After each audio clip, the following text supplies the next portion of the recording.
Even when you feel low, you can still go. Even when you feel slow, you can still go. Even when there's no hope, you can still go. I never answer to no, man, I still go.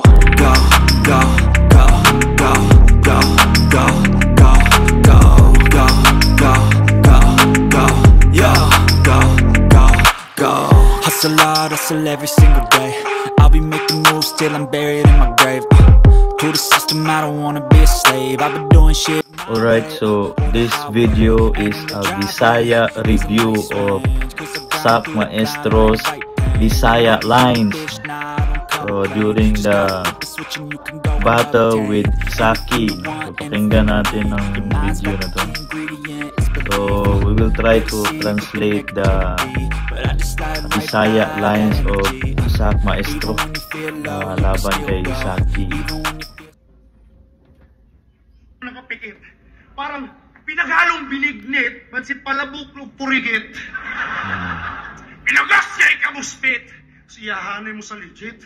Kung battle by dikit, porket delivery mo, pilit. Anak ka ba? So, dalawang Bisaya words na banggit doon, no? Una yung pilit, no? Yung pilit sa Tagalog na pinipilit, sa Bisaya niyan, meron ding pilit na ibig sabihin yung bigas na glutinous, yung malagkit, no? Yung malagkit sa Bisaya ang tawag yan pilit. So yun yung panghalo na nilalagay sa binignit. Yung binignit, yan naman yung pagkain sa Bisaya na usong-uso sa Holy Week, no? So yung binignit, yan yung pagkain na may malagkit na may sabaw, pero yan ang paboritong pagkain sa binignit, no? Tapos yung pilit na kasi dalawang ibig sabihin. Una yung pilit na delivery ni Saki, yung isa naman ay pilit na pagkain na binignit na yung binignit saka yung Bisaya na purigit. Kasi yung pag kumain ka ng binignit, ikaw ay magkakaroon ng diarrhea, no? So yun yung ibig sabihin ng purigit ay diarrhea, no? So tuloy natin yung video. Nanambik? Anak nanambik? Pero dili ka proud. Bisaya man kabay. Pero mga may Bisaya sa Israelina sa imo hang rounds. Pero binisaya na daw, kay Bisaya ang crowd. Ipagpasikat mas Bisaya, walang bisa yang Tagaw. Kay dili man kahawd. Okay, so pause muna natin. So doon nagbisaya si Sak Maestro. Ang gusto niyang sabihin kay Saki ay dahil Bisaya ka, Saki, di ba? Pero sa rounds mo walang Bisaya, no? Actually, pero kahit merong Bisaya kaunti kanina, yung first round ni Saki, no? Pero sinabi ni Sak Maestro na walang Bisaya si Saki, no? Pero meron, no?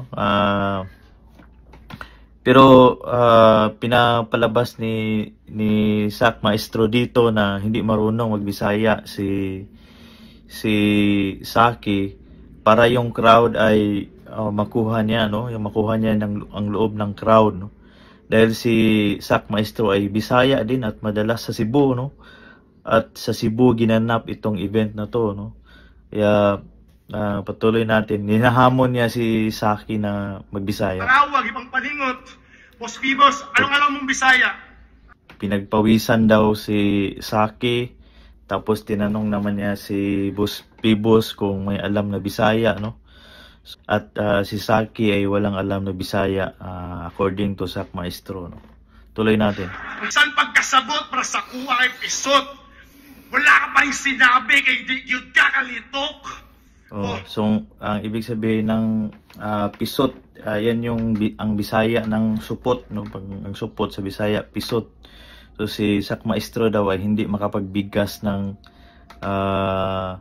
Bisaya na parang supot. Tuloy natin. Pasigin nyo na pisot. Pasigin nyo na pisot. Kung dapat trilingual ka maning ka.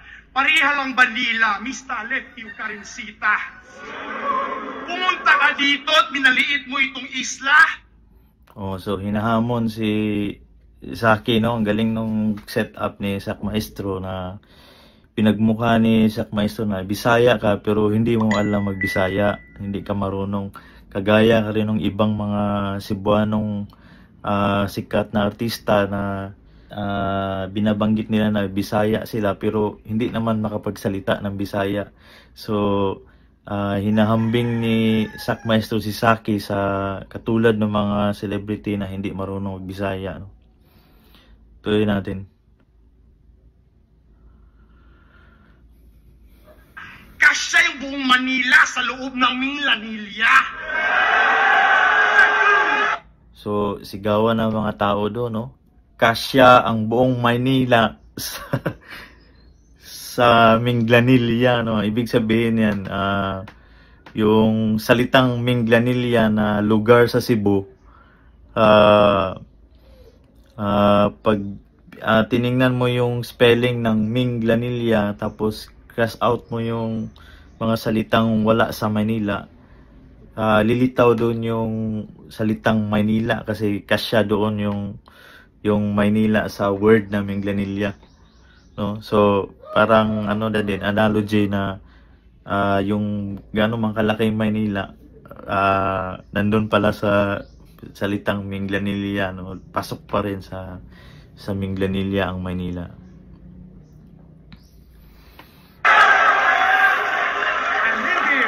So tilian ng mga tao, no? It's my home, sabi ni Juan. Sindihan mo yung pipa doon sa bong din I'll reveal yame. Police record pero hindi ka. Gangster Wiz Kalinga. Iglesia ni Kim Cho. Sa pagbenta ng satiba. Ibig sabihin nun, chinita. Ang liit kasi ng kita. Oh, you get bodied in a single round na parang salbabida. So maintindihan nyo naman yun, no? Chinita, maliit yung kita. Kasi chinita, singkit, maliit yung kita at maliit rin yung kita. Maintindihan din yun sa Tagalog. Tinyo. Sa crowd ni mo makita kung sa mutatak ako ang linya. Mugawas pagkasadista. So pinagmamayabang ni Sak Maestro na yung crowd kanya, no? Yung suporta ng crowd ay sa kanya. So yun lang ang kumbaga proof na siya talaga ay legend kasi yung crowd, buong crowd ay kanya, no? At makikita natin later on na yung linya ni Sak Maestro ay ipapatapos niya sa crowd, no? Tirabinta sa kabingga mga sigma kagkigwang ragmis. So yun, nagtapos ang round 2 ni Sak Maestro kung saan nagbibisaya siya. So yung huling linya niya, makasikma gid kag kigwa murag misma. Murag misma, no? At yung linya na yun ay ano na ng crowd, memorized na ng crowd, kaya pinagdugtong niya sa crowd yung last line niya. Ibig sabihin nun, makasikma yung lalabas sa ilong mo yung sipon, yun ang word na sikma. Makasikma gid kag kigwa. Yung kigwa ay yan yung Bisaya term sa bulate na lumalabas sa puwit mo. So bulate, yung makasikma, lalabas sa ilong mo yung bulate na parang miswa. Kasi yung bulate na puti, yung miswa na pagkain na paborito sa mga Bisaya. Yung miswa na hinahalo sa mga gulay at sa sardinas, parang bulate rin kasi yon. So yun yung sikma, kigwa, miswa. So yun nagtapos ang linyahan na yun. So napakagandang laban. Lumabas yung pangil ni Sak Maestro dito nung sinimula ni Saki. So good job din, shout outs to Saki dahil totoo nga na dahil sa delivery ni Saki ay parang tinapatan din ni Sak Maestro kay lumabas yung monster na Sak Maestro, no? So napagandang laban.